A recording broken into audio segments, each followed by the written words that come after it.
Bonjour.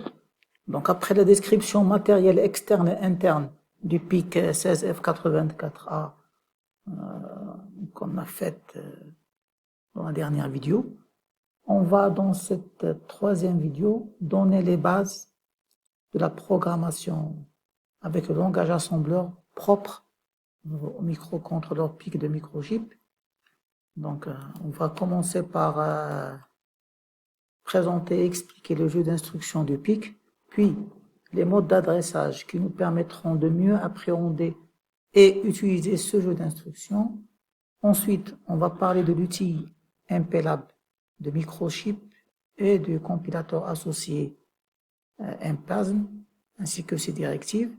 On va finir par des exemples de programmes permettant de maîtriser l'utilisation du jeu d'instructions. Donc, le langage assembleur est un langage de programmation bas niveau, donc, qui représente le langage machine sous forme de mnémonique, de symboles en anglais qui sont lisibles par un humain.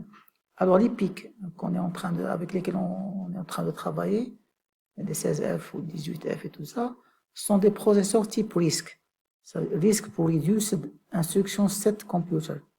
Et donc, leur jeu d'instructions de programmation en assembleur il est limité. Donc, pour notre cas, il ne dispose que de 35 instructions qui permettent au PIC de réaliser toutes les tâches. Alors, ces instructions-là peuvent être divisées en trois catégories, principales catégories. La première, ce sont les instructions qui opèrent sur les registres. Alors ici, vous retrouvez la lettre F, qui est commune à toutes les instructions-là. Donc, la lettre F ici, elle désigne registre, file en anglais. Ça peut être un registre Special Function Register, comme ça peut être une adresse mémoire utilisateur, GPR. Donc, le file pour lui, c'est toute adresse mémoire RAM, que ce soit un Special Function Register ou une adresse utilisateur. Par exemple, clear file. Ici, le file qui est indiqué, c'est port A. C'est-à-dire un Special Function Register. Logiquement, je peux remplacer port A par 0x05. Mais comme on va voir, avec une directive donnée, on va pouvoir utiliser les noms des registres ainsi que le nom des bits directement sans spécifier leur adresse. Quand, par exemple, je veux utiliser une adresse mémoire utilisateur, je peux faire ça. Clear file 0x1b, c'est-à-dire là, j'ai accès à un file, mais qui est sous forme d'un registre GPR, c'est-à-dire une adresse mémoire utilisateur. Alors voilà toutes les instructions qu'on peut faire. Le AND, le added, le clear, le comp, c'est-à-dire le bar, la décrémentation, l'incrémentation, move, le OR, la soustraction, le XOR et la rotation, gauche et droite. Alors vous remarquerez qu'il y a ici une troisième lettre, la D. La D, qu'est-ce qu'elle indique? Elle indique la destination d'une opération donnée. Vous avez le choix, la destination du résultat, je m'excuse, la destination du résultat d'une opération donnée. Vous avez le choix entre le mettre dans le file spécifié ou le mettre dans W. Par exemple, ici, quand je mets clear file, j'ai pas besoin d'indiquer la destination parce que c'est clair que c'est le file qui sera remis à 0. Mais quand je mets added W avec un file, ça veut dire ajouter le registre work avec un file, qu'est-ce que je dois lui indiquer? Le file et la destination. Si je mets F comme destination, c'est-à-dire il va faire la somme et le résultat, il va le mettre dans le file, c'est-à-dire il va modifier le file. Mais si je mets W, c'est-à-dire il va effectuer la somme entre W et F, et le résultat, il va le mettre dans W, donc ça veut dire c'est W qui sera modifié à la fin de l'exécution de l'instruction. Alors, la deuxième catégorie d'instructions, ce sont des instructions portant sur un bit. Donc, un bit qui appartient à un file, c'est-à-dire un bit qui appartient à un registre. Donc, vous remarquerez ici, ces instructions-là, ce qui est commun, c'est les deux lettres. Le file et le bit. D'accord? Donc, un numéro de bit, donc on doit indiquer le numéro de bit ou le nom du bit, sachant que 0, c'est le bit du poids faible, et 7, c'est le bit du poids fort. Donc, toutes ces opérations sont des opérations qui portent sur les bits. Par exemple, ça, c'est l'instruction qui permet de mettre à 0 le bit appartenant au file. Ça, c'est l'instruction qui permet de mettre à 1 un bit appartenant au file. Ça, c'est une instruction de test. Bit test file. Je vais tester ce bit-là qui appartient à un file. Skip, je vais sauter s'il est égal à 0. Donc, ce sont des instructions qu'on va maîtriser avec les applications qu'on va faire après. La troisième catégorie d'instructions sont les instructions qui opèrent sur des constantes. C'est-à-dire qu'ils vont opérer sur une constante. Donc ici, on va donner directement la constante. La lettre commune de toutes ces opérations, c'est la lettre L. Vous remarquez ici, la lettre L, elle est commune à toutes ces opérations-là. L pour littéral. C'est-à-dire une donnée ou littérale. Donc voilà, ce sont les trois grandes catégories. Les opérations qui vont travailler sur des files, des registres, les opérations qui vont travailler sur des bits, et les opérations qui vont travailler avec des constantes. C'est-à-dire, pour les opérations qui vont travailler avec des constantes, on ne fait pas intervenir dans la mémoire.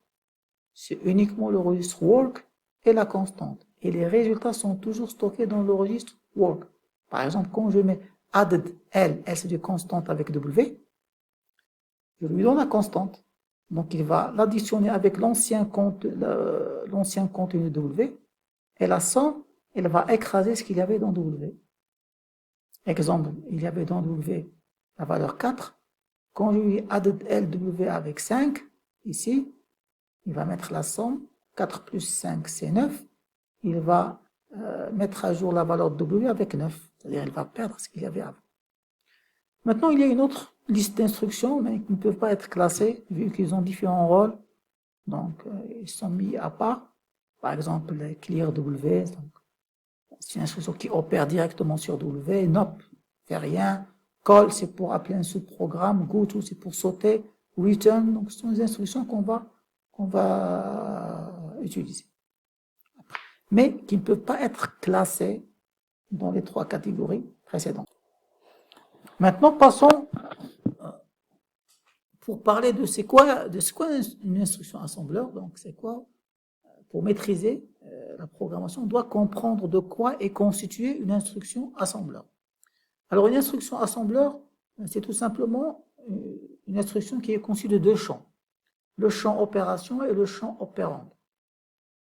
Par exemple, cette instruction-là, donc c'est une instruction opérant sur constante, lettre L. Quelle est l'opération qu'on veut faire? Donc, voilà, c'est ça l'opération. C'est-à-dire added L, c'est-à-dire littéral avec W. Additionner une constante avec W. Alors, supposons que j'écrive added LW et je m'arrête. Il y a quelque chose qui manque. Parce que là, l'opération. Ajouter une constante avec W. Si je m'arrête ici, il manque une chose. Ce qui manque, c'est la constante. Je dois lui donner la constante. C'est ce qu'on appelle l'opérande. L'opérande, c'est avec quoi va travailler l'opération. L'opérande, c'est avec quoi et sur quoi va travailler l'opération. Donc ici, added LW, c'est-à-dire added W avec une constante. Quelle constante? La constante, c'est 0x de D. Ça veut dire, supposons qu'avant l'instruction W contenait 0,2, après l'instruction, W va contenir 2F.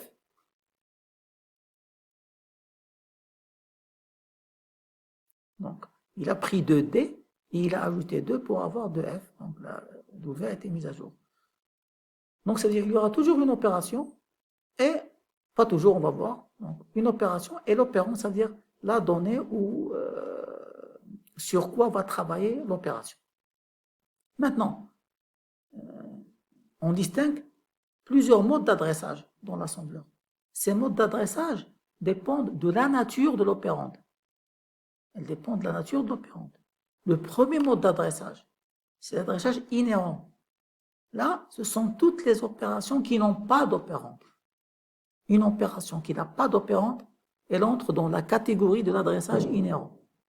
Par exemple, clear W, c'est une instruction qui n'a pas besoin d'opérande, c'est clair. Nop, no operation, c'est une instruction qui n'a pas besoin d'opérande. Return, c'est le retour d'un sous-programme. Donc, il y a aussi sleep, donc ça permet de de passer en mode veille. Donc, c'est-à-dire à chaque fois qu'on a une instruction qui n'a pas d'opérand, c'est-à-dire ces 6 instructions, on est dans la catégorie adressage inhérent. Maintenant, le deuxième mode d'adressage, c'est l'adressage immédiat. Donc ici, l'opérande contient la donnée. Et le résultat sera stocké toujours dans W. Donc ce sont les instructions qui opèrent sur constante. On parle d'adressage immédiat. Donc ce sont des instructions avec la lettre L littérale. Et remarquez, l'opérande contient toujours une donnée constante. Et le résultat sera toujours stocké dans W, après l'opération. Par exemple, move LW. Donc, c'est-à-dire move, c'est-à-dire charger une constante L dans W. Donc, c'est bien d'appréhender en anglais l'instruction. Comme ça, on peut la mémoriser facilement. Donc, move, déplacer L constante dans W. L'opérand, c'est quoi? C'est la constante, tout simplement. Donc, ici, ça veut dire que je vais charger dans W la constante 0x. Donc, ça, c'est l'adressage immédiat. Jusqu'à présent, on n'a pas eu accès à la mémoire. C'est ce que va faire l'adressage direct. L'opérande ici, qu'est-ce qu'elle contient? L'adresse de la donnée avec laquelle l'opération va travailler. Donc, j'indique l'adresse de la donnée avec laquelle l'opération va travailler.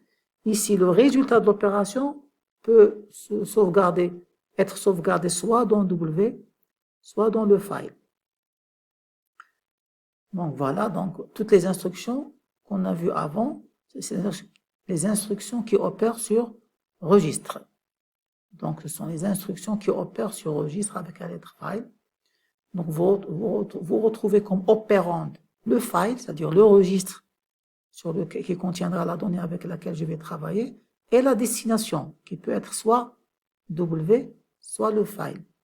Alors ici, on va distinguer deux choses importantes. Ce sont la méthode pour lire un file.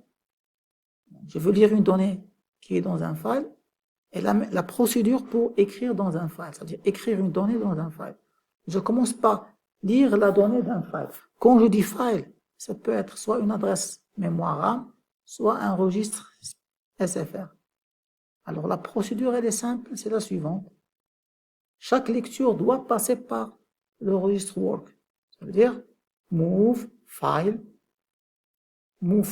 Regardez. Move file.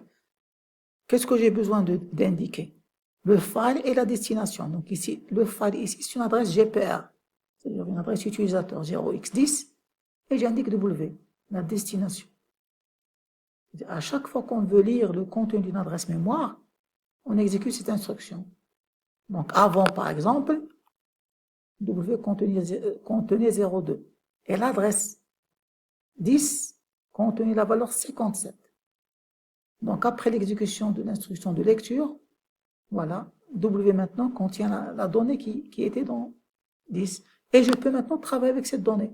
Je peux la sauvegarder dans une autre adresse, je peux faire une opération avec, et ainsi de suite. Donc ça, c'est obligatoire. Je ne peux pas travailler directement dans la mémoire. J'ai besoin de travailler avec une donnée de la mémoire, je ne peux pas travailler directement là. Je ne peux pas travailler je m'excuse, je parle un petit peu vite, je vais essayer de... Donc, comme j'ai dit, je ne peux pas travailler directement sur des données mémoire. J'ai une donnée en mémoire avec laquelle je veux travailler, je suis obligé de la charger dans W, et après je peux travailler avec. Donc, pour lire la donnée d'un file, c'est move file, et j'indique W comme destination. Maintenant, je veux écrire dans une adresse mémoire, dans un file. Je veux écrire dans une adresse mémoire. Ça peut être une adresse mémoire utilisateur, ça peut être un registre interne. Donc, pour ça, deux instructions. Je prends la donnée que je veux écrire dans le file, je la prends et je la charge dans W. Là, j'ai utilisé l'adressage immédiat. Move LW 0x0f. Et après, qu'est-ce que j'appelle? J'appelle l'instruction d'écriture mémoire. Move WF, c'est-à-dire je vais déplacer W dans F. Et qu'est-ce qu'il suffit d'indiquer? Le file. Donc ici, le file pour moi, c'est TRISB. Donc ça veut dire, je prends la donnée 0F et je vais la charger dans le registre TRISB. Je ne peux pas le faire directement, je passe par W. Donc, je prends W, je la mets, je m'excuse, je prends la donnée, je la charge dans W, en adressage immédiat, puis je charge W dans le file désir. Ça veut dire, ici, vous avez remarqué que j'ai indiqué le trice B, mais je peux aussi bien indiquer son adresse, 86. Soit le trice B, soit indiquer son adresse qui est de 86. Donc, ça veut dire avant, supposons que W contenait 0F, et trice B contenait 00. Donc, avant, ça veut dire avant l'instruction move WF. J'ai chargé W, je l'ai chargé avec la valeur 0F. Après l'instruction move WF, voilà, le trice B va contenir la valeur 0F. Donc, voilà pour la lecture et pour l'écriture mémoire. Comme il y a d'autres instructions, je vais donner un exemple, par exemple le COMF, c'est le complément 1, c'est-à-dire le bar. Donc ici, le file que je veux complémenter, c'est port B, et la destination, c'est port B, c'est-à-dire le file lui-même. Ici, je ne passe même pas par W, donc ça veut dire si port B, qui a pour adresse 06, contenait 0F, une fois j'appelle comme F, j'exécute l'instruction, il contiendra F0, donc c'est-à-dire le complément A1. Alors, toujours dans cette catégorie, il y a des instructions qui vont opérer sur des bits, le bit d'un file. C'est-à-dire que j'indique ici le file et le bit sur lequel je veux travailler. Par exemple, bit set file, c'est-à-dire mise à 1, bit set file. Donc voilà un exemple. Ici, c'est bit set file. Qu'est-ce que je dois indiquer? Le file et le bit. Donc, par exemple, on a le port B ici, port B avant, 000, tout le port B. Alors l'instruction, qu'est-ce qu'elle veut faire? Mettre à 1 quel bit? RB3. Donc RB0, RB1, RB2, RB3. Donc après l'exécution de l'instruction, donc seul RB3 a été modifié. Il a été mis à 1. La même chose pour les autres bits. Pour d'autres instructions, bit clear file, c'est pour mettre à 0. Pour le bit test file, on va le tester dans des applications qui vont venir après. Donc voilà pour le jeu d'instructions et pour les mots d'adressage. Il nous reste à les mettre en œuvre, à les utiliser. C'est ce qu'on va faire par la suite. Mais avant, on va parler de l'environnement et surtout du compilateur qu'on va utiliser pour écrire nos programmes assembleurs. Donc, les étapes pour l'exécution d'un programme sur notre PIC, il y a 4 étapes en général. La première, c'est on doit écrire le programme assembleur dans un fichier texte. Donc, les instructions qu'on vient de voir, on doit les écrire dans un fichier texte et le sauvegarder avec l'extension ASM pour assembleur.asm. Une fois on a écrit le programme, on appelle le compilateur. Le compilateur, c'est le programme qui va convertir notre programme assembleur en code machine. Le code binaire, le code machine qui sera téléversé dans la mémoire flash. En général, ce code binaire, pour notre cas, il a l'extension .hex. Dans d'autres architectures que les PIC, ils ont parfois l'extension .bin pour binaire ou .bit pour bit. Mais pour MPASM, c'est-à-dire le compilateur de microchip, donc une fois il compile de notre fichier assembleur, il va générer un fichier binaire .hex. C'est ce fichier binaire qui sera téléversé dans la mémoire programme du PIC, c'est-à-dire la mémoire flash, à l'aide d'un programmateur, bien sûr. Je dois être équipé d'un programmateur. Et après, il suffit de mettre le PIC sous tension dans son montage final, c'est-à-dire je le mets dans son montage final et je teste l'exécution du programme. Alors, qu'est-ce qu'on va utiliser comme environnement de développement? On va utiliser le MPLAB XIDE, IDE pour Integrated Development Environment, c'est-à-dire environnement de développement intégré. Pourquoi intégré? Parce qu'il permet d'intégrer toutes ces étapes dans le même environnement, c'est-à-dire il contiendra un éditeur de texte pour saisir notre programme assembleur et l'enregistrer au format .asm. Il contiendra le compilateur MPASM qu'on va lancer pour compiler notre programme. Il contient aussi un outil de simulation pour permettre de simuler l'exécution du programme, regarder les registres et tout ça. Et bien sûr, il est aussi équipé d'un logiciel qui permet de programmer notre microcontrôleur. mais il ne prend en charge que les programmateurs officiels de microchip. Donc c'est avec cet environnement de développement qu'on va travailler, et cet environnement utilise le compilateur MPASM. Alors ce compilateur assembleur, donc comme tous les compilateurs des langages, soit C ou Python, donc il est composé d'un ensemble de directives qui sont nécessaires et utiles pour exécuter la compilation. Alors pour maîtriser ces directives, on va essayer de voir un exemple typique de programme. Donc voilà, le programme suivant, il est typique. Donc on commence toujours par la directive list. Donc la directive list, d'accord, c'est une directive qui permet de définir un ensemble de paramètres, comme ici par exemple. Donc si on consulte par exemple datasheet, voilà pour la directive list, voilà les paramètres qu'on peut inclure. Parmi ces paramètres, on peut mettre le paramètre P, ici qu'on a utilisé. Qu'est-ce qu'il indique? Set processor type. Donc on indique le processeur cible, c'est-à-dire qui sera ciblé par le compilateur. Donc ici, P égale à 16F84A.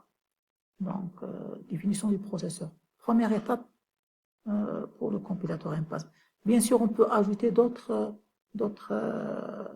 paramètres, comme le R, le radix, qui va fixer la numérotation par défaut. Donc, par exemple, est-ce que les chiffres qu'on indique, est-ce qu'ils seront par défaut considérés comme binaires, comme hexadécimal, décimal ou octal? Il y a aussi le F, qui va indiquer le format du bit hexadécimal qui sera généré. 32 bits, 8 bits, 8M, 8S. Mais en général, ces paramètres-là, ils sont configurés, ils sont définis par défaut au niveau de l'environnement de développement MPLAB. Donc, ça veut dire, dès que tu choisis le processeur, il les configure par défaut, mais on peut les modifier, bien sûr. On va les retrouver dans la vidéo concernant MPLAB. Alors vient ensuite, après la directive list, la directive include, importante. Cette directive include, comme le C, comme le langage C, elle permet d'inclure un fichier source. Et plus précisément, ce qui nous intéresse, le fichier .include. C'est-à-dire chaque microcontrôleur possède son fichier include. Donc c'est un fichier qui est spécifique à chaque processeur. Qu'est-ce qu'il inclut ce fichier? Il inclut les associations de certaines constantes, comme par exemple le nom des registres avec leur adresse correspondante. Par exemple, ici, ça c'est une copie d'écran du fichier P16F84.1. Donc, par exemple, ici, voilà, il définit les registres et leur adresse mémoire. Alors, vérifions le port B, c'est 06. Et le port B, c'est 06. Port B équal 06. Comme ça, quand on va commencer par programmer en assembleur, il suffit d'indiquer l'étiquette port B. Automatiquement, lui, il connaît que port B est équivalent à 0,5. Donc, pas la peine de travailler avec l'adresse du registre. Il suffit d'indiquer le nom du registre et il va le comprendre. Les assignations sont faites avec la directive equal. Aussi, c'est une directive. Même pour W, pour la destination, il suffit de mettre W comme destination au lieu de 0, et F comme destination au lieu de 1. On retrouve aussi la déclaration de certains bits. Par exemple, le registre statut qu'on a vu, il déclare les bits. Par exemple, C, c'est le bit 0, c'est indiqué. DC, c'est le bit 1. Z, c'est le bit 2. Et ainsi de suite. RP0, le bit 5. Donc là aussi, pas la peine de travailler avec le numéro du bit. Il suffit de travailler avec l'identifiant du bit, il va le reconnaître. Bien sûr, le fait d'inclure ce fichier, ça nous permettra d'avoir des fichiers assembleurs plus lisibles. Maintenant, la troisième directive, c'est la directive config. Donc la directive config, elle permet de configurer les paramètres de fonctionnement du PIC. Donc en général, 4 paramètres, ou 5, en général 4. Première chose qu'on peut configurer, la protection du code. Donc là, c'est important. Donc, par exemple, quand tu téléverses ton code dans la mémoire flash, tu peux activer la protection en indiquant CP on ici au lieu de CP off.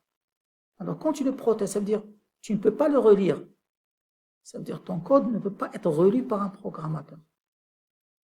Donc, ton code devient protégé. Bien sûr, le programmateur, quand il lit le code, quand il lui demande de relire le code, dans ce cas-là, le CP-off, donc le code protection, a été désactivé.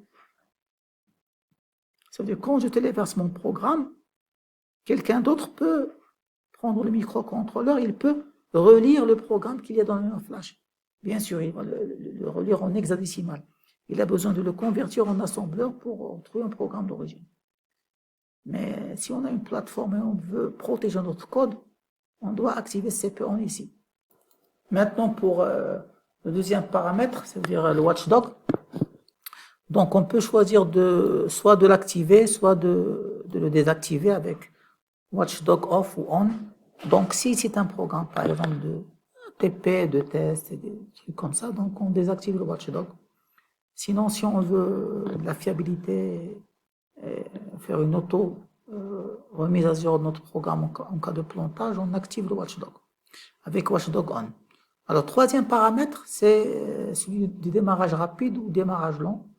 Donc, si cette option Power TE est activée, donc on, donc un timer interne, il provoquera un arrêt typique du pic pendant 72 millisecondes après la mise sous tension. C'est-à-dire, il va laisser le temps au pic de s'alimenter, il va laisser le temps à l'horloge de se stabiliser avant de démarrer le microcontrôleur. Donc, ça permet un démarrage stable. Sinon, donc, si c'est désactivé, c'est un démarrage rapide.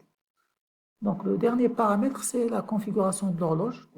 Donc, comme on a vu dans le cours, il y avait 3 modes, le LPX, THS en fonction de la fréquence de l'horloge. Donc, ici, par exemple, le HS qui est activé.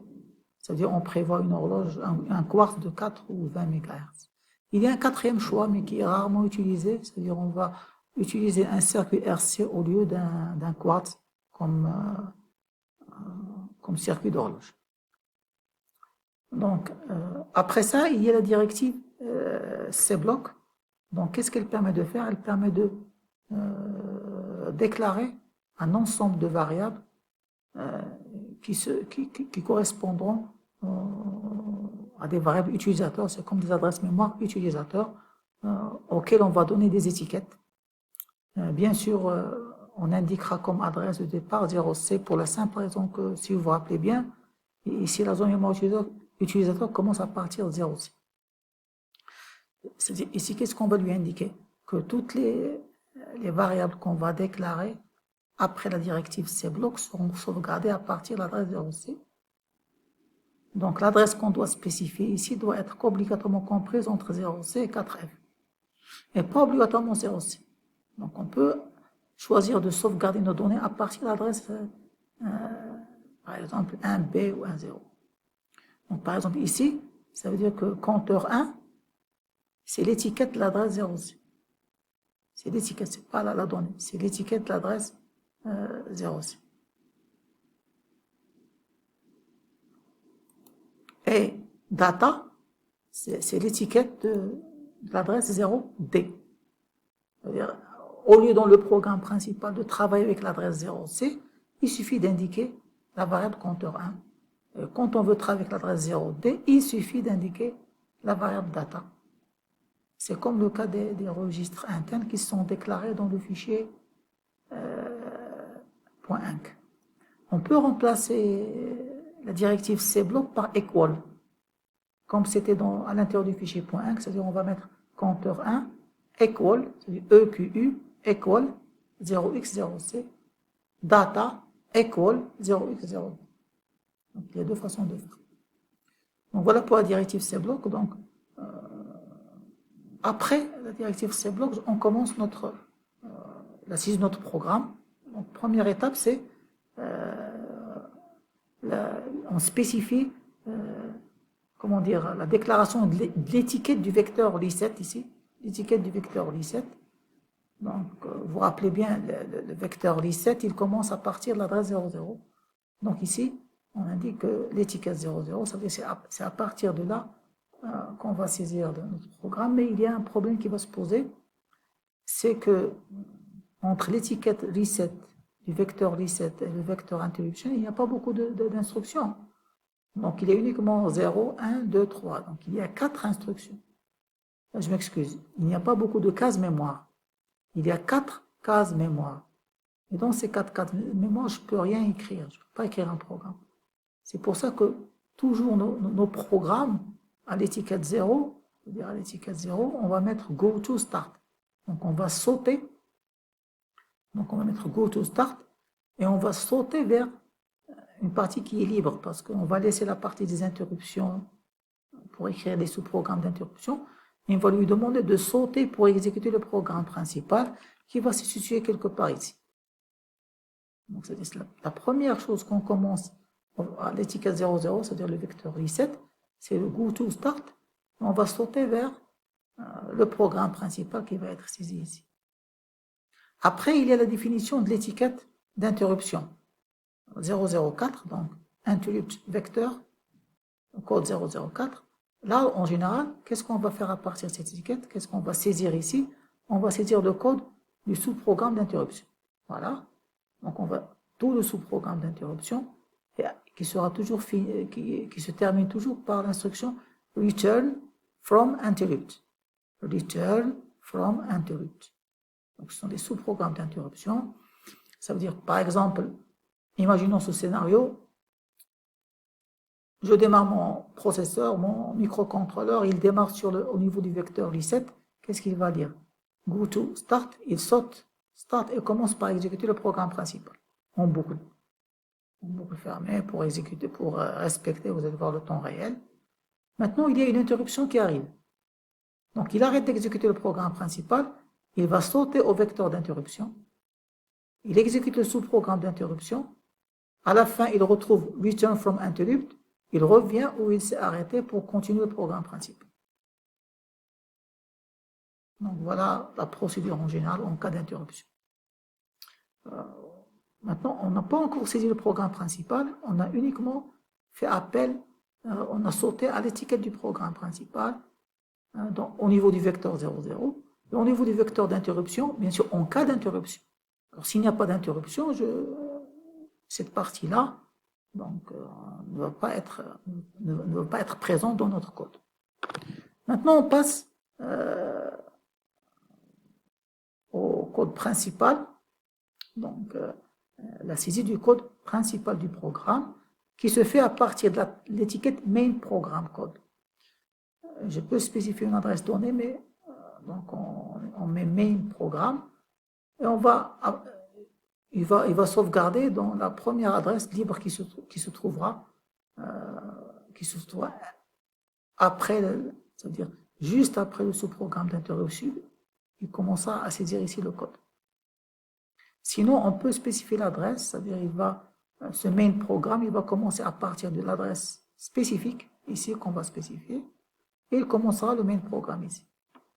Alors, ce main programme-là, on doit commencer par start logiquement. Donc, le programme principal, il commence à l'étiquette start.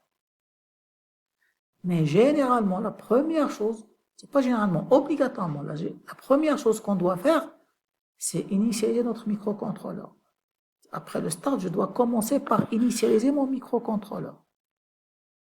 Alors, deux solutions s'offrent à moi.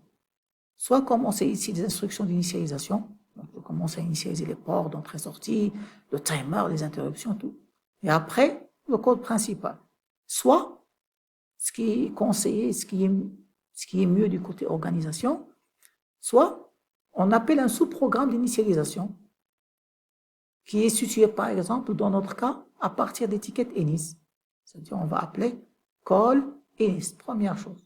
Donc, je vais appeler un sous-programme situé à l'étiquette Ennis pour initialisation. Et dans ce programme, je vais regrouper tout le code concernant l'initialisation de mon microcontrôleur. Alors, le sous-programme Ennis peut être saisi soit avant start, comme c'est mon cas, soit après le programme principal, après le end du programme principal. Mais on a l'habitude en général de saisir, donc ici dans mon cas j'ai choisi de mettre tous mes sous-programmes avant start, avant l'étiquette start. Donc c'est un choix généralement qui est adopté par la plupart des programmateurs. Donc Dès que j'appelle le call inis, automatiquement, qu'est-ce qu'il va faire? Il va sauter à l'étiquette inis. Voilà, l'étiquette inis. Donc, il va sauter. Le programme, il était en train d'exécuter ici call inis. Il va sauter à l'étiquette inis. Notre sous-programme. Et il va commencer par exécuter le sous-programme qui se trouvera ici. C'est-à-dire ici, on va écrire notre code d'initialisation. À la fin du sous-programme d'initialisation, il y a l'instruction return. C'est-à-dire, une fois il finit d'exécuter le sous-programme d'initialisation, il retourne au programme principal. Donc, il retourne au programme principal ici. Donc, il revient au programme principal. Dans le code, voilà, le code du programme principal, il s'exécute toujours en boucle infinie. Donc là, c'est goto, je m'excuse. Donc là, c'est goto, c'est pas return. Ça, c'est goto loop. Donc, il s'exécute toujours en boucle infinie. Goto loop, goto loop. Pourquoi on exécute le programme principal en boucle infinie? Tout simplement pour permettre d'avoir une commande, une supervision en temps réel. Dès qu'il y a un événement qui se passe ou qu'il y a quelque chose qui change au niveau du système, je dois être capable de réagir. Donc, c'est pour ça qu'il y a la notion de boucle infinie. Donc, par exemple, je veux commander un système. Donc, il y a toujours 3 choses à faire. Premièrement, l'acquisition des informations des capteurs. Deuxièmement, je fais le traitement. Troisièmement, je commande mes sorties. Et je reviens. Je relis mes capteurs. Traitement, je commande des sorties. Et je reviens. Par exemple, je veux faire de l'asservissement de température. Et je veux que dès que la température dépasse 80, je dois éteindre mon four, par exemple. Si elle descend en dessous de 40, je dois allumer mon four. Donc, première étape, lire les capteurs. Donc, je vais lire la donnée du capteur de température. Deuxième étape, traitement. Le traitement, c'est if. Je vais comparer. Est-ce que c'est supérieur à 80? Est-ce que c'est inférieur à 40?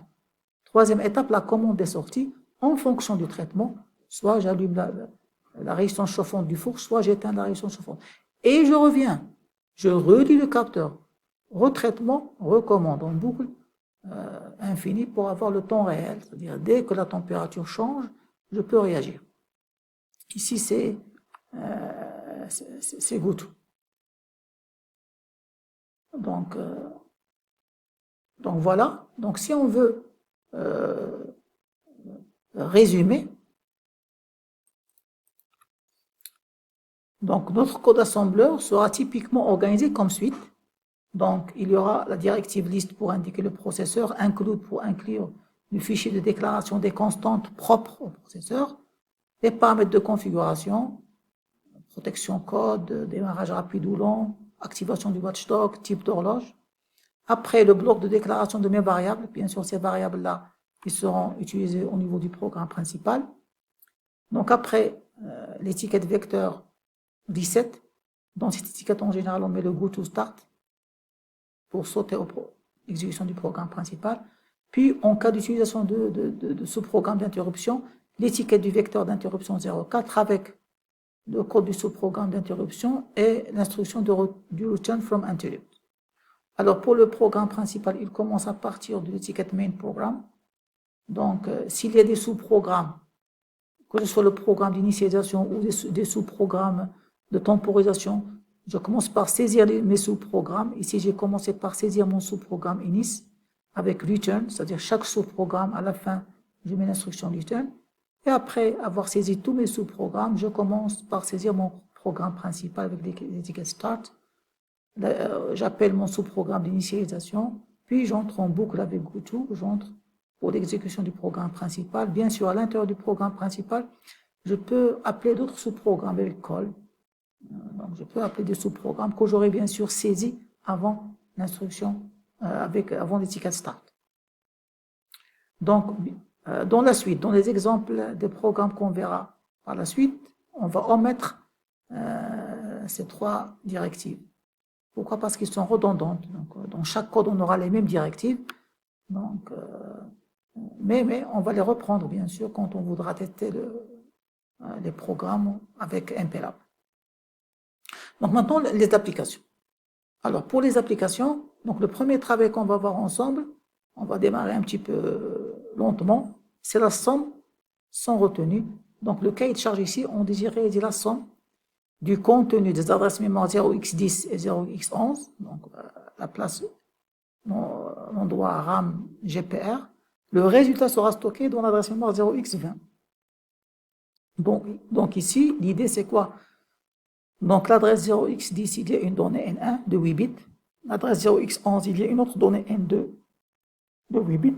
Qu'est-ce que je veux faire? Je veux faire la somme de ces deux données. Et le résultat de la somme, je veux le stocker dans l'adresse mémoire 0x20.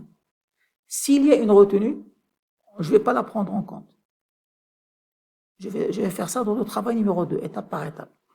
Donc là, la meilleure façon que j'ai trouvée pour que les choses soient claires pour les étudiants, c'est les organigrammes.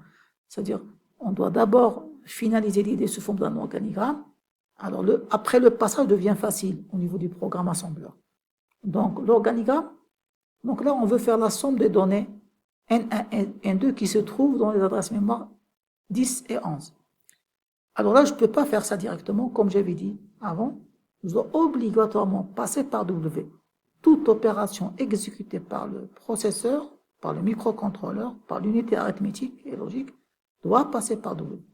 Donc, obligatoirement, si je veux faire la somme de N1 avec N2, je dois obligatoirement charger l'une des deux valeurs dans W, et après, prendre W et faire la somme avec la deuxième valeur. Donc, j'ai choisi N1, donc je vais prendre le contenu d'adresse 010, voilà les parenthèses, le contenu de cette adresse, je vais la charger dans W. Donc l'idée elle est claire. Après, je vais prendre W, qui contient maintenant le contenu de 10, c'est-à-dire N1, et je vais l'additionner avec le contenu d'adresse mémoire 11, c'est-à-dire N2. Le résultat sera stocké dans W, donc maintenant W contiendra la somme, et après je prendrai cette somme et je vais la sauvegarder dans l'adresse 0x20. Vous remarquez, quand je veux indiquer le contenu d'une adresse, j'indique les parenthèses. Maintenant, reprenons ça sous forme d'un programme assembleur. Donc, à partir de l'étiquette main programme code, il n'y a pas de sous-programme, donc je commence directement par start. Alors, la première instruction, c'est ça.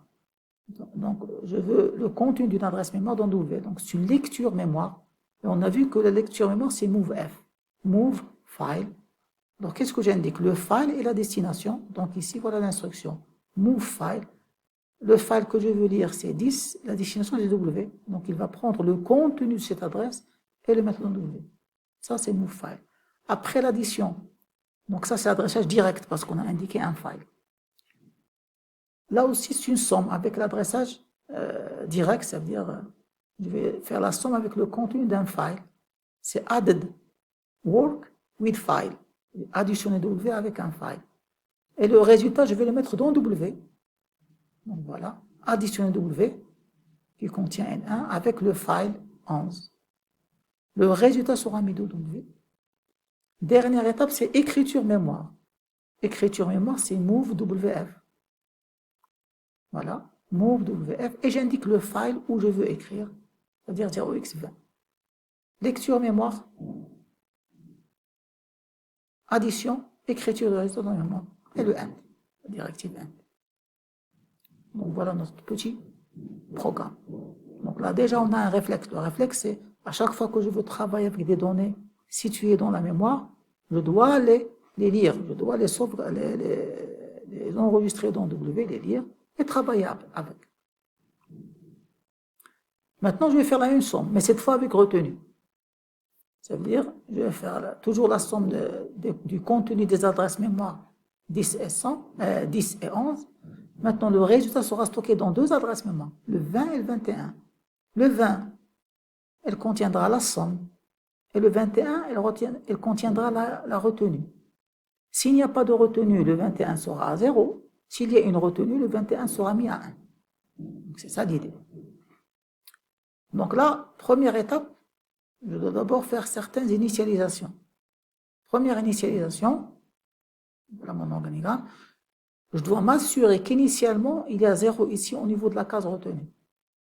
Je peux même faire ça au niveau de la case 20, mais ce n'est pas obligatoire, puisqu'il va être il va être écrasé par l'écriture mémoire. Mais là, pour la case mémoire 021, je vais l'initialiser à 0. C'est-à-dire, ça veut dire qu'il n'y a pas de retenue initiale. Et je commence ma somme normale. Ma somme normale, je dois lire le contenu de l'adresse 10, voilà, et je dois après l'ajouter à l'adresse 11. Une fois que j'ai effectué la somme, juste après la somme, je dois tester mon bit, parce qu'il y a un bit query qui se trouve dans le statut. Vous vous rappelez, le registre statut, il contient un bit query. Alors ce bit statut, voilà, donc dans le registre statut, le bit query ici, je vais le tester pour savoir s'il y a une retenue, oui ou non. Donc je vais le tester. Est-ce que c'est égal à 1? Est-ce que c'est égal à 1? Si c'est oui, je viens ici au niveau de cette case mémoire 21 et je vais l'incrémenter. N'oubliez pas qu'on avait initialisé à 0. C'est-à-dire quand je vais l'incrémenter, elle va devenir égale à 1. Maintenant, si c'est non, je ne vais pas toucher la case mémoire, je vais sauter ça. C'est-à-dire la case mémoire va rester à 0, initialement à 0. C'est-à-dire quand j'arrive ici, j'aurai effectué la somme, le résultat de la somme est W, j'aurai testé le query. S'il y a une retenue, cette case mémoire sera incrémentée de 1. Sinon, elle restera à 0. Qu'est-ce qui reste maintenant? De prendre le résultat de la somme et de le sauvegarder dans 0x20. Alors, j'incite, il faut tester le query juste après l'opération de la somme. D'accord? Donc voilà l'idée. Maintenant, comment mettre ça en œuvre? Toujours, on commence par Start. Donc ici, il n'y a pas de sous-programme. Donc on commence directement par mettre à 0 le contenu d'adresse 021. C'est l'instruction Clear File. Clear File, c'est toujours en mode direct. J'indique le file tout simplement. Ici, le file, c'est adresse 0x20. Clear File 0x20. Après, ce qu'on a, on a fait move WF, non, je m'excuse, move file, donc lecture mémoire, move file. Le file, c'est 10 dans W. Après l'addition de W avec un file, add W avec un file, le file, c'est 11. Le résultat de W. Juste après, on va faire le test. Là, c'est une nouvelle instruction. L'instruction, c'est bit test file. Bit test file. Skip if clear. Remarquez ici, je vais tester le bit. Quand est-ce que je vais sauter? Je vais sauter si le bit il est égal à 0. Si ce bit-là est égal à 0. Donc, bit test file, sauter s'il est égal à 0. Et il suffit d'indiquer le bit et le file. Donc, le bit c'est C et le file c'est statut. Donc, qu'est-ce que je lui dis? Bit test file, skip if clear. Si c'est égal à 0, je saute l'instruction qui viendra après. Alors, quelle est l'instruction qui viendra après et sur laquelle je dois sauter? C'est l'incrémentation. C'est celle-là. Incrémenter file. J'indique le file que je veux incrémenter et la destination. Ici, le file, c'est 21. La destination, c'est le file. Donc, incrémenter file, file 021. Le résultat dans le file, ça veut dire si le file était initialement à 0, le contenu du file à 0, 021, il deviendra 1. Bien sûr, si c'est 0, il va sauter cette instruction. Il va passer où? Il va passer à l'écriture mémoire, move WF, il va écrire le W dans l'adresse 020. Et après le AND. Donc voilà, il va tester C. Skip if clear, si le C égale à 0, il saute. Il va directement charger W le résultat de la somme dans le 20. Il ne va pas toucher à 21 qui a été initialisé à 0. Sinon, qu'est-ce qu'il va faire? Il va incrémenter 0,21 pour qu'il deviendra égal à 1, pour indiquer la retenue. Et après, il va charger le résultat de la somme dans 0x. Donc voilà, ça nous a permis, ce deuxième programme, ça nous a permis d'appréhender le test d'un bit avec les sauts. Donc c'est une instruction qu'on va beaucoup utiliser, que ce soit pour tester le bit query ou tester le bit Z, pour indiquer les résultats nuls. D'accord, maintenant.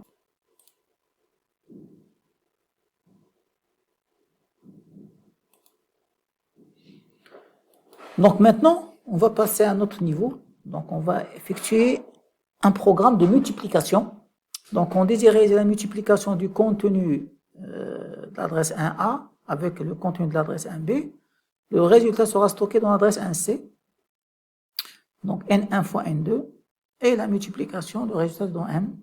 Bien sûr, il y aura, parce qu'une somme sur 8 bits, le résultat, il peut dépasser les 8 bits avec les retenues, mais ici, on va simplifier le programme. On ne va pas considérer les retenues. Alors, le problème qu'on aura, c'est qu'il n'y a pas d'instruction de multiplication. Donc, il ne faut pas oublier qu'un microcontrôleur, avec son jeu d'instructions réduit, c'est comme un enfant de 5 ans. Alors, un enfant de 5 ans, quand on veut lui apprendre la multiplication, on commence par lui dire que 4 fois 5, c'est 4 plus 4 plus 4, 5 fois. C'est la même chose pour un microcontrôleur. Il est obligé pour faire N1 fois N2, il va mettre N1 plus N1 plus N1, N2 fois. C'est ça l'idée. Donc, il va faire la somme de N1, N2, ou l'inverse, la somme de N2, N1 fois. Donc, ici, on va choisir de faire la somme de N1, N2 fois. Donc, première étape, l'initialisation. Donc, on va venir créer un compteur. Alors, pourquoi un compteur? Donc, c'est pour compter le nombre parce qu'il y aura une boucle. Donc, ça, c'est le premier programme avec des boucles. Donc, il y aura une boucle. Et dans cette boucle, l'opération qui va se répéter, c'est la somme. Donc, je vais faire la somme de N1. N1 plus N1 plus N1. Donc, la somme d'un même nombre. Par un même nombre, bien sûr. Mais combien de fois va être effectuée cette somme? Elle va être effectuée N2 fois. Donc, N2, ça sera le compteur du nombre de boucles, le nombre de sommes qui sera réalisé. Donc, la première étape, je vais prendre le contenu de 0 à 1B et je vais le stocker dans une variable que je vais créer dans la mémoire RAM General Purpose Register. Donc, je vais appeler compteur cette variable. Donc, maintenant, compteur, qu'est-ce qu'il contient, compteur? La variable compteur, elle contiendra N2. Et j'initialise W, parce que W va contenir les résultats des sommes, des différentes sommes. Je vais initialiser à 0. Et je commence ma première somme. Donc, je prends W, qui était initialement à 0, je vais l'ajouter, je vais lui ajouter N1, c'est-à-dire le contenu de 1A. Le résultat est dans W. Donc, j'ai fait ma première somme. Après, qu'est-ce que je fais? Je décrémente mon compteur. Prenons un exemple, le compteur N2 égale à 4. Donc, je fais ma première somme, je décrémente le compteur. Le compteur, il est égal à 3. Logiquement, je dois faire 4 sommes. Donc, une fois le compteur décrémenté, je vérifie. Est-ce que le compteur est arrivé à 0? Non. Il est encore à 3. Donc, si c'est non, je recommence. Deuxième somme. Quand je recommence cette fois, je recommence avec W qui contient déjà N1. Je fais une deuxième somme avec N1. Maintenant, W contient 2 N1. Je décrémente mon compteur. Il est à 2 maintenant. Il n'est pas à 0 et je recommence. À chaque fois, j'ajoute N1 à W. À chaque fois, j'ajoute N1 à W. Jusqu'à ce que le compteur arrive à 0. Ça veut dire, une fois arrivé à 0, ça veut dire que j'ai effectué N de somme de N1. N de somme de N1. Donc, W contient le résultat de ces sommes-là, c'est-à-dire le résultat de la multiplication. Il suffit de prendre W et de le charger dans 0,1C qui contiendra le résultat de la multiplication. Bien sûr, ça, c'est sans prendre en considération les retenues qui sont générées par chaque somme. Pour faciliter uniquement, parce que ce qui nous intéresse, c'est appréhender comment travailler avec le langage assembleur, le jeu d'instructions. Ici, ce qui m'intéresse dans ce programme, c'est une boucle. Donc, pour une boucle, j'initialise toujours un compteur que je décrémente pour savoir est-ce que j'ai terminé ma boucle, oui ou non. Donc, maintenant, le programme de tout ça. Donc, petite nouveauté, j'ai une variable que je vais déclarer avec la directive cblock à partir de 0x0c, compteur, et ici, ça veut dire un octet. Je peux le mettre parce que par défaut, un octet. Quand est-ce que je le mets? Si je veux déclarer des variables sur 2 octets ou 3 octets. Donc maintenant, compteur, logiquement, compteur, c'est l'adresse 00. Ça correspond à l'adresse 0x0. C'est l'étiquette de l'adresse 0x0. Donc voilà, j'ai déclaré mon compteur. Dans la partie cblock, je commence mon programme principal. Start.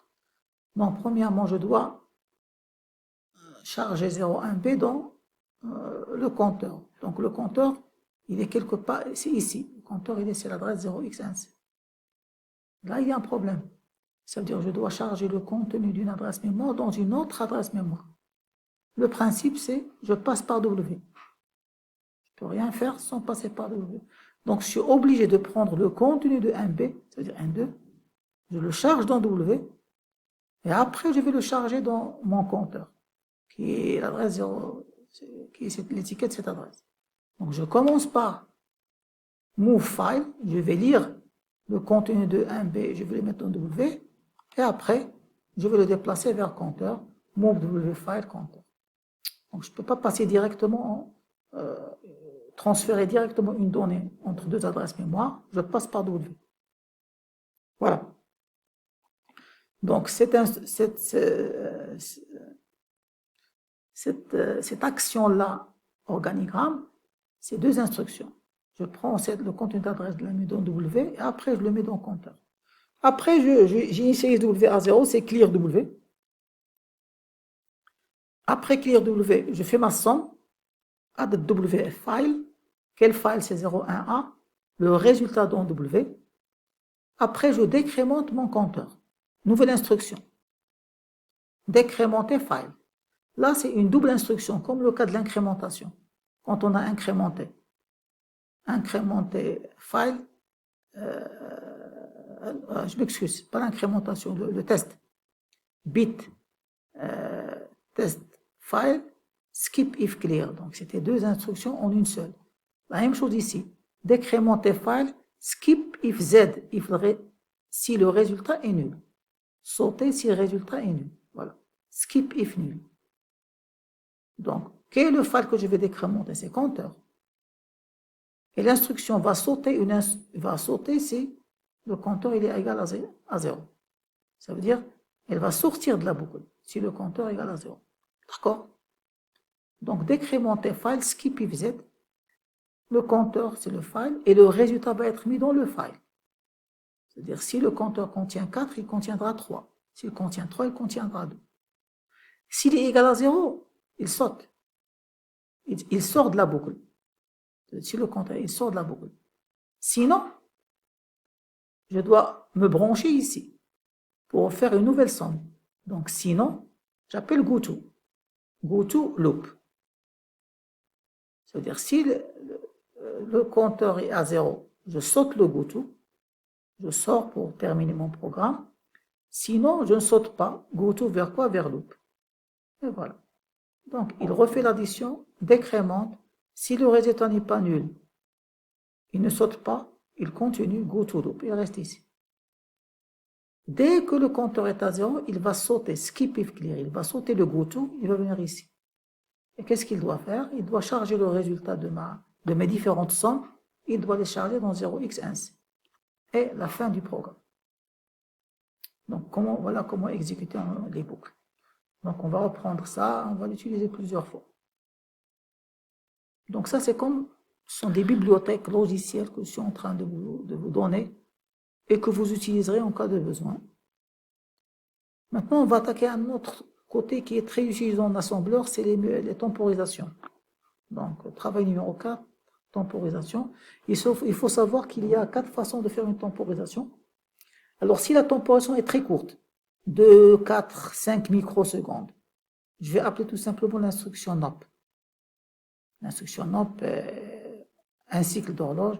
Je veux par exemple 4 microsecondes, j'appelle NOP pendant 4 fois. NOP, NOP, NOP, NOP. C'est une tempo de 4 microsecondes. C'est quoi une tempo? C'est-à-dire un délai d'attente. Le microcontrôleur va attendre pendant ce délai. Tu veux qu'il attende 4 microsecondes, tu appelles NOP 4 fois. Mais maintenant, quand je veux faire des tempos moyens de quelques millisecondes, je fais en général soit un programme à base de boucle, soit un programme à base de timer, qu'on va voir bien sûr dans une vidéo. Si les tempos longs, plusieurs secondes, j'incorpore le timer et les interruptions pour la réaliser. Alors, ce qui va m'intéresser dans ce cours maintenant, c'est uniquement les tempos moyens avec boucle. Donc, on va commencer par réaliser des tempos moyennes sur 8 bits. Donc, ça veut dire des tempos qui ne dépasseront pas la milliseconde. Donc, d'une centaine de microsecondes jusqu'à 1 milliseconde au maximum qu'on va voir. Donc, l'idée, c'est qu'on va raisonner comme si on était avec un enfant de 5 ans.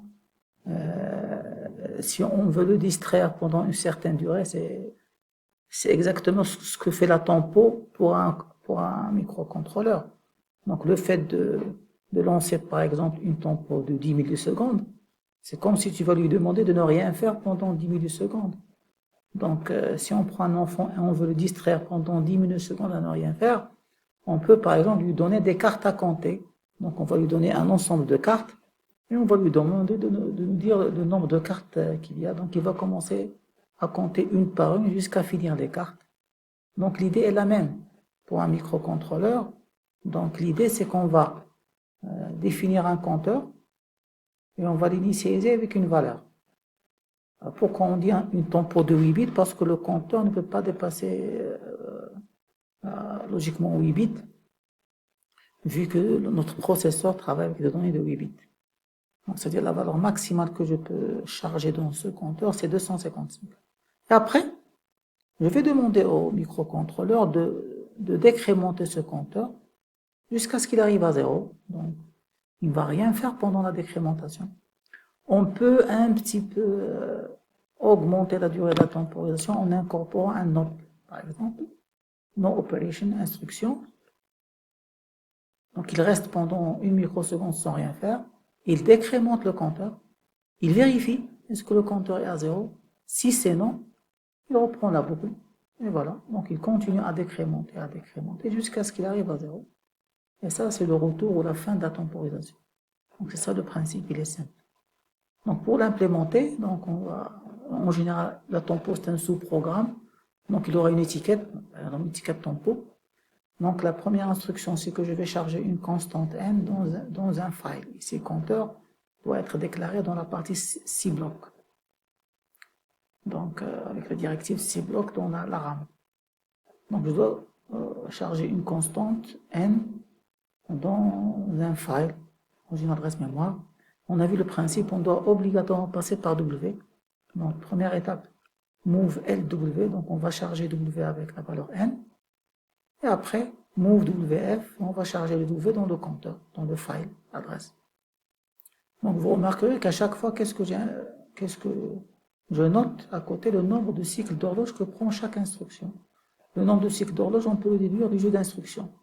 C'est pour ça que quand on programme en général en assembleur, on doit toujours avoir devant nous le jeu d'instructions. Jusqu'à ce qu'on l'apprenne ou on apprenne en général les instructions de base. Donc voilà, première chose, on a chargé le compteur avec la valeur n. Après, donc on entre dans la boucle NOP, No Operation, il ne va rien faire pendant un cycle d'horloge. Puis on va décrémenter le compteur. Donc là, c'est une instruction qui va faire un double travail. On va décrémenter file, donc décrémenter file, skip if clear. C'est-à-dire on va sauter l'instruction suivante, on va la sauter si le file arrive à 0. Donc ici, logiquement, si le file arrive à 0, je dois sortir de la boucle. Donc, sinon, s'il n'est pas égal à 0, j'exécute l'instruction suivante. Alors, l'instruction, s'il n'est pas égal à 0, l'instruction suivante, c'est que je vais revenir exécuter la boucle. On a déjà vu le principe des boucles. Donc, go to loop. Voilà. Donc, il va revenir. Donc, il va rester ici dans cette boucle jusqu'à ce que le compteur soit égal à 0. Quand il est égal à 0, donc il va sortir de la boucle. On va revenir au programme principal. Puisque, comme j'ai dit, logiquement, la tempo, c'est généralement un sous-programme qu'on appelle. Donc là, je mets à côté le nombre de cycles d'horloge de cette instruction. Donc, les seules instructions qui veulent prendre 2 cycles d'horloge ici, c'est le saut et le return. Ils vont prendre 2 cycles d'horloge. Et la décrémentation, quand il n'y a pas de saut, c'est-à-dire quand on décrémente et on trouve que le compteur n'est pas égal à 0, donc elle prend 1. Sinon, skip if clear, donc quand on va sauter si c'est égal à 0, donc là on va prendre 2 cycles d'horloge. Donc c'est 1 ou 2. 1, tant que la condition n'est pas vérifiée, du skip, c'est-à-dire tant que le compteur n'est pas égal à 0. 2 cycles d'horloge, quand le compteur est égal à 0, on a besoin de sauter pour sortir de la boucle. Maintenant, qu'est-ce qu'on va faire? On va calculer le temps ou, d'abord, première étape, le nombre de cycles d'horloge que va durer ce sous-programme. Donc, ça correspondra à notre temporisation. C'est-à-dire le temps pendant lequel on a distrait notre processeur à ne rien faire. Donc, voilà, donc la boucle, elle est là. Donc, ça, ce sont les nombres d'instructions qui vont se répéter n-1 fois. Pourquoi n-1 fois? Parce que quand le compteur est égal à 0, donc il y aura le saut. Donc, on va pas exécuter. C'est-à-dire, si on compte, on peut vérifier ça pratiquement. Donc, on met le compteur à 3. Donc, n égale à 3, on exécute NOP et la décrémentation. Donc la décrémentation c'est égal à 2, donc le goût sera exécuté. Après, je décrémente le 1, le goût sera exécuté. Après, je décrémente 0, donc ça, c'est la troisième fois. Donc, je suis passé par 3, donc quand c'est 3, je passe toute la boucle. Quand c'est 2, je passe toute la boucle. D'accord? Et quand c'est 1, je passe ici, mais je continue pas. Pourquoi? Je passe, j'arrive à la décrémentation, donc automatiquement ça devient 0. Le goût c'est-à-dire la troisième boucle, dans la troisième boucle, le goût ne va pas s'exécuter. Donc on va sortir. C'est pour ça que la boucle en entier va s'exécuter n-1 fois, et le NOP avec la décrémentation, ce sont les deux seules instructions qui vont s'exécuter n fois. Donc, je recommence avec un exemple, 3. Compteur égale à 3. Donc, quand n égale à 3, j'exécute la boucle. Elle devient 2. Donc, j'exécute toute la boucle. Et je reprends avec 2. Donc, voilà la première exécution. Deuxième exécution. Je décrémente, on est à 1. Je reprends toute la boucle. Donc, la boucle s'est exécutée 2 fois. Maintenant, je recommence avec 1. Je décrémente, ça devient 0. Donc, pour la troisième fois, je m'arrête ici.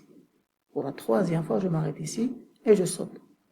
C'est-à-dire la boucle en entier se répétera 2 fois et ces deux instructions se répéteront 3 fois. Donc on va essayer de mettre ça donc, sous forme d'une formule. Donc la tempo. Donc premièrement, il y a les instructions. Donc les deux premières instructions, voilà 1 plus 1. Les deux premiers cycles d'horloge, ils n'entrent pas dans la boucle, donc ils s'exécuteront une seule fois. Plus. Maintenant j'entre dans la boucle. Dans la boucle, on a toutes ces boucles, elles s'exécutera n-1 fois. Ça s'exécutera, on a vu, n-1 fois. Donc, quand le compteur est égal à 3, la boucle en entier s'est exécutée 2 fois uniquement. À la troisième fois, on s'est arrêté ici. Donc, ça veut dire qu'on aura 1, 2, 3 et 4. Donc, 4 cycles d'horloge, ils vont s'exécuter n-1 fois. Plus, la troisième fois, l'exemple qu'on a vu, dans la troisième fois, on a exécuté ça, avec ça, on a sauté. Donc ça fait un cycle d'horloge. Et ça, quand il va sauter, ça fait 2 cycles d'horloge, donc plus 3. Et quand je saute, j'exécute le return, 2 cycles d'horloge. Donc voilà le nombre de cycles d'horloge au total. Je fais la somme, j'aurai 7 plus 4 fois n-1 cycles d'horloge. Donc, maintenant, la tempo proprement dit en secondes, ça dépendra du quartz utilisé. Si par exemple j'utilise un quartz de 4 MHz, on a vu que la fréquence de fonctionnement sera de 1 MHz, divisé par 4. Ce qui va donner un cycle d'horloge de 1 microseconde. Alors si je remplace n par 255, j'obtiens une tempo maximale de 1 milliseconde. Donc 1027 microsecondes. Donc ça veut dire une boucle sur 8 bits ne dépassera jamais 1 milliseconde. Alors on peut ajouter le call, parce que dans le programme principal, je vais appeler un call tempo. Mais ça ne change rien, parce que le call, quand il est appelé, c'est 2 microsecondes. Donc l'ajouter ici, ça ne change vraiment rien au niveau de la temporisation. Donc c'est pour ça que dans les calculs, on va pas l'inclure dans nos calculs. Mais parfois, dans certaines ressources qu'on retrouve sur le net, on retrouve certains calculs qu'il inclut, mais il ne change pas grand-chose puisque le call ne va pas être inclus dans la boucle et on va uniquement ajouter ces 2 microsecondes. Donc maintenant, si je veux augmenter cette temporisation, je vais la faire maintenant sur 16 bits. Alors comment faire une tempo sur 16 bits avec un processeur 8 bits? On va faire une double boucle, une boucle imbriquée. On va utiliser 2 compteurs. Un premier compteur qui sera initialisé avec une valeur N1, un deuxième compteur qui sera initialisé avec une valeur N2. Bien sûr, les 2 compteurs doivent être déclarés dans C-block, avec la directive C-block, et on entre. Donc on fait la première boucle sur 8 bits sur le compteur 2, comme on a déjà fait. Une simple boucle sur 8 bits. Hop, on décrémente le compteur 2, on vérifie est-ce que le compteur 2 est égal à 0. Si c'est non, on reste dans la boucle. Maintenant, quand on va sortir, donc ça c'est l'exemple qu'on vient de voir il y a quelques instants.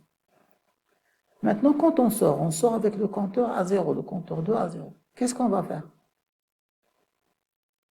Donc, on va reprendre, c'est comme si la boucle de 8 bits, on va la répéter 255 fois maximum. C'est-à-dire, le deuxième compteur permettra de répéter la boucle initiale qu'on a déjà vue, et va la répéter initialement. Donc, qu'est-ce qu'on va faire? On va décrémenter cette fois le premier compteur. On va voir est-ce qu'il est égal à 0. Si c'est non, on va répéter la première boucle en entier. Donc, par exemple, si on met N2 égale à 255 comme on vient de faire, cette boucle va durer 1 milliseconde. Et cette boucle de 1 milliseconde, on va la répéter combien de fois? Donc, vous allez voir, on va la répéter N1 fois. Donc, cette boucle de 1 milliseconde, qu'on a déjà calculée, elle va se répéter N1 fois. Et on va voir que ça permettra, c'est comme si on va faire le 1 milliseconde, N1, à peu près 255 millisecondes. On va faire le programme tout simplement. Donc là, charger N1 dans compteur 1, ça prend 2 instructions. On doit charger N1 d'abord dans W, puis le charger dans le compteur 1. Puis on va charger N2 dans compteur 2. Là aussi 2 instructions. On va charger N2 dans W, puis W dans le compteur 2. On va commencer la première boucle. Hop, décrémenter le compteur. Si c'est pas égal à 0, je reviens à la boucle. Maintenant, si le compteur arrive à 0, je sors. Donc, je sors de la boucle. Je sors. Je décrémente le deuxième compteur. Et je le reteste. S'il n'est pas égal à 0, voilà, skip if clear. S'il n'est pas égal à 0, je saute la deuxième boucle. Et je reprends la première temporisation.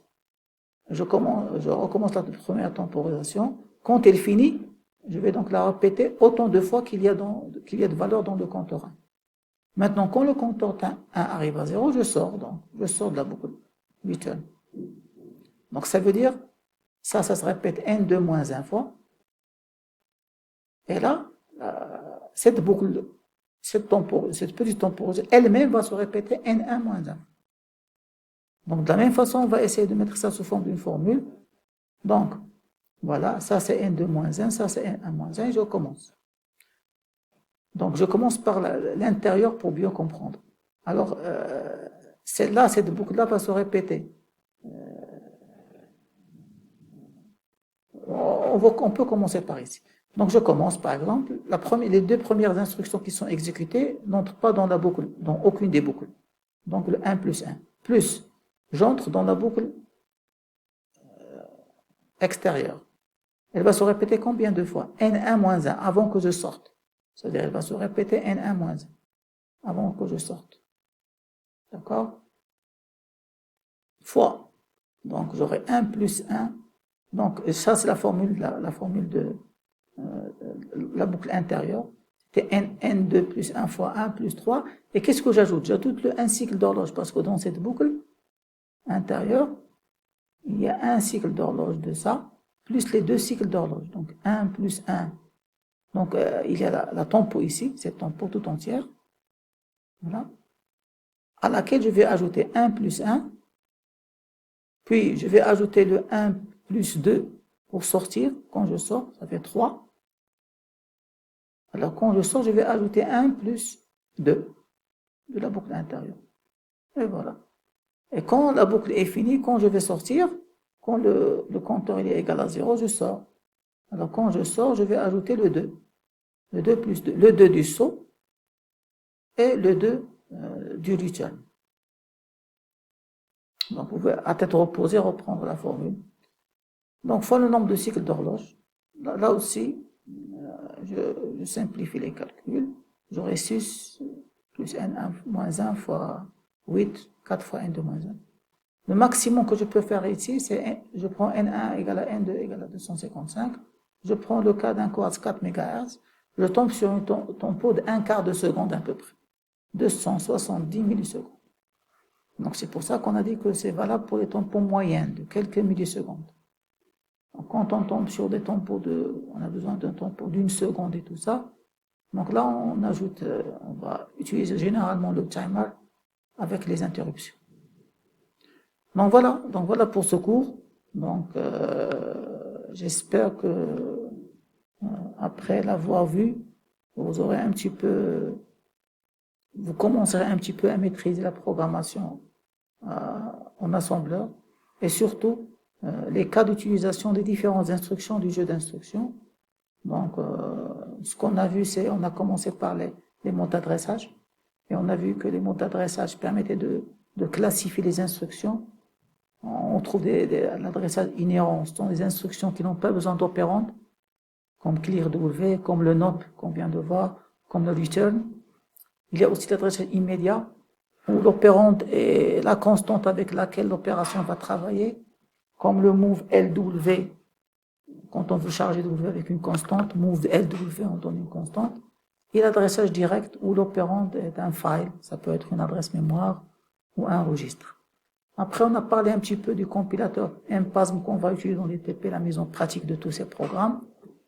Donc, on a parlé de ces directives, la directive list, la directive include, config, et on a résumé la structure du programme assembleur, donc typique, avec les différents blocs qu'on retrouve dans ce programme.